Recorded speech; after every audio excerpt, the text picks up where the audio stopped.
1934 ജൂലൈയിൽ സിംലയിൽ വെച്ച് നടന്ന BCCI മീറ്റിംഗിൽ ഇന്ത്യൻ ക്രിക്കറ്റിനെ സംബന്ധിച്ച സുപ്രധാനമായ ഒരു തീരുമാനം പിറന്നു. ആഭ്യന്തര ക്രിക്കറ്റിൽ ഒരു ദേശീയ ചാമ്പ്യൻഷിപ്പ് എന്ന മഹത്തായ ആശയമായിരുന്നു അത്. BCCIയുടെ സ്ഥാപകരിൽ ഒരാളായിരുന്ന ആന്റണി ഡി മെല്ലോയുടെ ചിന്തകളായിരുന്നു ഈ ആശയത്തിന് പിന്നിൽ.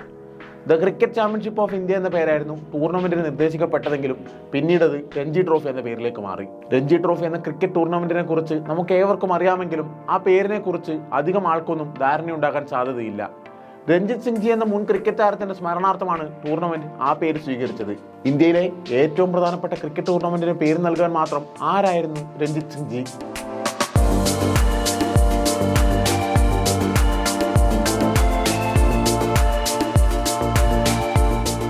The father of Indian cricket. Test ക്രിക്കറ്റിൽ ആദ്യമായി അരങ്ങേറ്റം കുറിച്ച ഇന്ത്യൻ താരം. ബഹുമതികൾ ഏറെയാണ് കുമാർ ശ്രീ രഞ്ജിത് സിംഗ് ജി എന്ന KS രഞ്ജിത് സിംഗ് ജിക്ക്. 1872 സെപ്റ്റംബർ 10 ബോംബെ പ്രസിഡൻസിയിലെ സരോദാറിൽ ജനിച്ച രഞ്ജിത്ത് ഇംഗ്ലണ്ടിനു വേണ്ടിയാണ് ടെസ്റ്റ് കളിച്ചത്.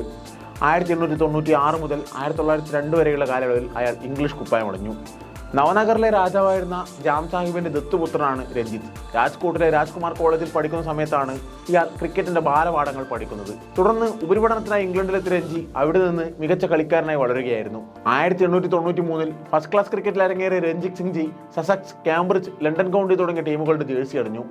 1896 ഓസ്ട്രേലിയക്കെതിരെയായിരുന്നു ഇംഗ്ലണ്ടിന് വേണ്ടിയുള്ള അദ്ദേഹത്തിന്റെ അരങ്ങേറ്റം. ഇംഗ്ലണ്ടിന് പുറത്തുള്ളവരെ ടീമിൽ കളിപ്പിക്കുന്നതിനെതിരെ അക്കാലത്ത് എതിർപ്പുകൾ നിലനിന്നിരുന്നെങ്കിലും രഞ്ജിയുടെ കഴിവിനെ അവഗണിക്കാൻ ബോർഡിന് കഴിയാതെ വരികയായിരുന്നു. അരങ്ങേറ്റ മത്സരത്തിന്റെ ആദ്യ ഇന്നിംഗ്സിൽ 62 റൺസ് നേടിയ താരം രണ്ടാം ഇന്നിംഗ്സിൽ സെഞ്ചുറി തികച്ചു. പുറത്താവാതെ 154 റൺസാണ് നേടിയത്. President, cricketer of the year ഉൾപ്പെടെ നിരവധി ബഹുമതികൾ നേടിയ രഞ്ജി 1920 ക്രിക്കറ്റ് അവസാനിപ്പിക്കുന്നത്. രാജകുടുംബാംഗമായിരുന്ന താരം നാട്ടിൽ തിരിച്ചെത്തിയതിനു ശേഷം രാജ്യഭരണത്തിലും പങ്കാളിയാവുന്നുണ്ട്. രഞ്ജിത് സിംഗ് ജി മരണപ്പെട്ട് ഒരു വർഷത്തിന് ശേഷമായിരുന്നു the cricket championship of India എന്ന പേരിൽ ടൂർണമെന്റ് ആരംഭിച്ചത്. അന്ന് ടൂർണമെന്റിൽ വിജയിക്കുന്നവർക്കായി രഞ്ജിയുടെ പേരിൽ പാട്യാല രാജാവ് ട്രോഫി സ്പോൺസർ ചെയ്യുകയും ചെയ്തു. ഇതോടെ ടൂർണമെന്റ് രഞ്ജി ട്രോഫി എന്നറിയപ്പെടുകയായിരുന്നു. ടൂർണമെന്റിന് തുടക്കം മുതൽ നൽകി വരുന്ന വെള്ളി ട്രോഫി തന്നെയാണ് ഇപ്പോഴും വിജയികൾക്ക് നൽകുന്നത്.